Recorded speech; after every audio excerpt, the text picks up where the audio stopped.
Olá, vamos continuando agora com a terceira aula sobre o tema cidadania e liberdade, ou liberdade e cidadania no mundo atual. E eu queria iniciar perguntando a você já notou o que acontece nos grandes centros urbanos? Em uma cidade como Recife, uma capital de um estado em nosso país, você sai no domingo e você já notou a quantidade de crentes, de pentecostais com a Bíblia debaixo do braço, aguardando nas paradas de ônibus?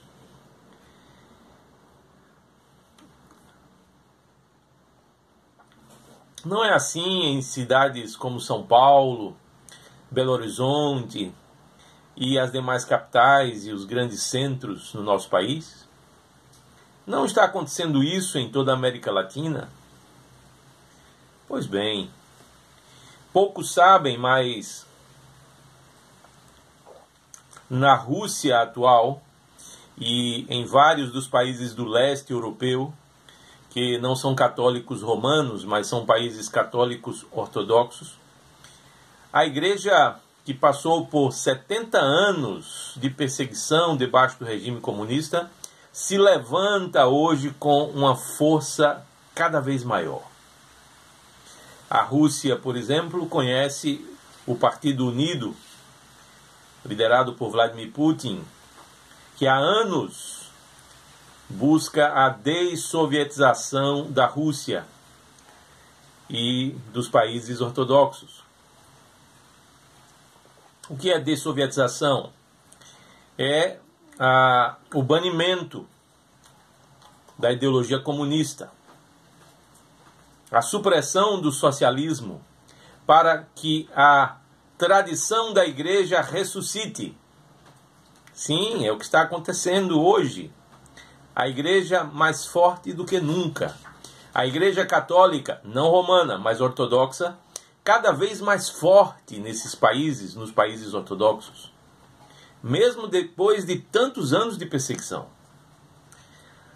Ora, meus queridos, isso é uma prova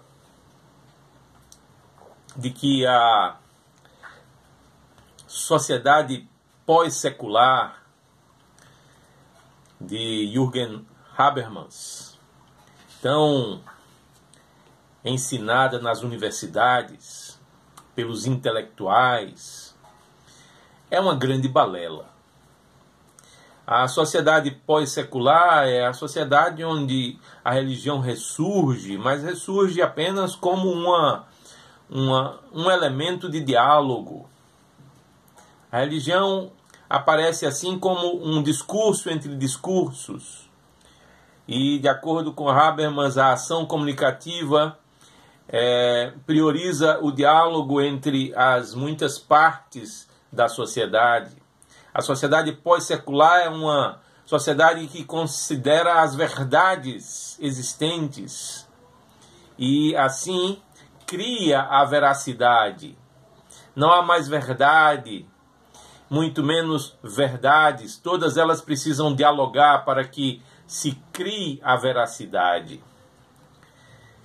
E a veracidade é um esforço de síntese por parte de cada grupo da sociedade, a fim de construir uma sociedade melhor, um mundo melhor. Isso é uma grande balela. Isso é um politicamente correto sendo universalizado a partir das academias, das universidades, de intelectuais. O povão mesmo, o povo, aposta na religião.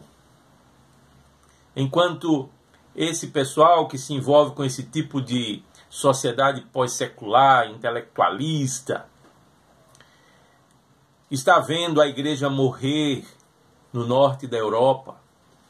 Os países católicos romanos são países onde as pessoas estão deixando de ser católicas.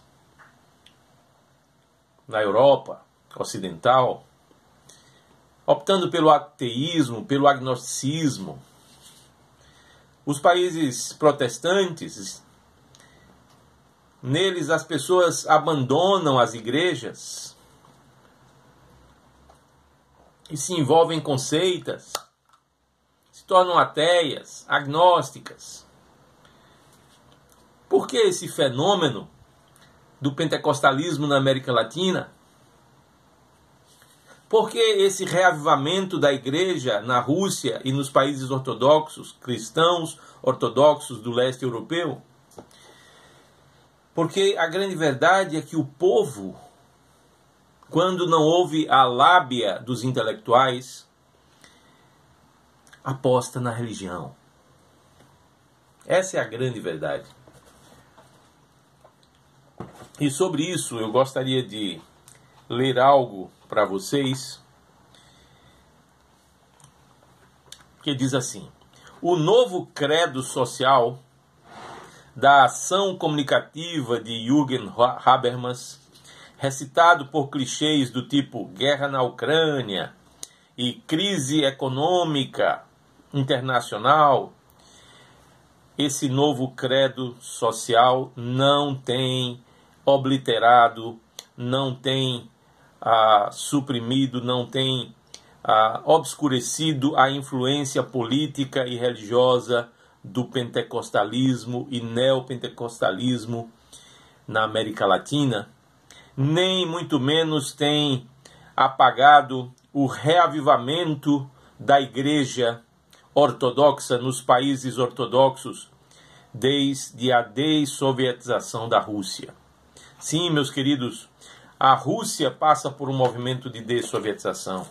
Os países do leste europeu, cristãos ortodoxos, passam por toda uma dessovietização. Eles abandonam o comunismo e abraçam a tradição da igreja. Amam a igreja com todo o coração. Porque em todos os séculos, inclusive em nosso século, o homem é um homem religioso. A religião faz parte da vida. E ela influencia, sim, até mesmo a política. Não sei quantos já viram como é que o catolicismo romano está combatendo o pentecostalismo em solo brasileiro. Ou de uma maneira truculenta, onde os católicos querem impor a religião romana, tratando mal o crente protestante, pentecostal. A lá Idade Média, onde existia a Inquisição. Hoje a Inquisição é social, é uma Inquisição religiosa que impõe uma maioria católica sobre a suposta minoria pentecostal, evangélica, que cada dia mais cresce e converte as pessoas do catolicismo romano para as igrejas evangélicas, nos grandes centros urbanos especialmente. Mas há uma outra forma do catolicismo romano combater o pentecostalismo no Brasil. É a postura politicamente correta, a teologia da libertação, não é, que enfatiza a ação comunicativa, o diálogo, não é? E isso tem dado cada vez mais espaço para as igrejas evangélicas no Brasil. A grande verdade, meus queridos, é que nós não devemos entender que o mundo é um composto de verdades que precisam se afinar, se alinhar e, em diálogo, chegarem a uma síntese. A grande verdade é que a verdade não é construída. A verdade existe desde todos os séculos. E há uma igreja que a preserva e a conserva integralmente.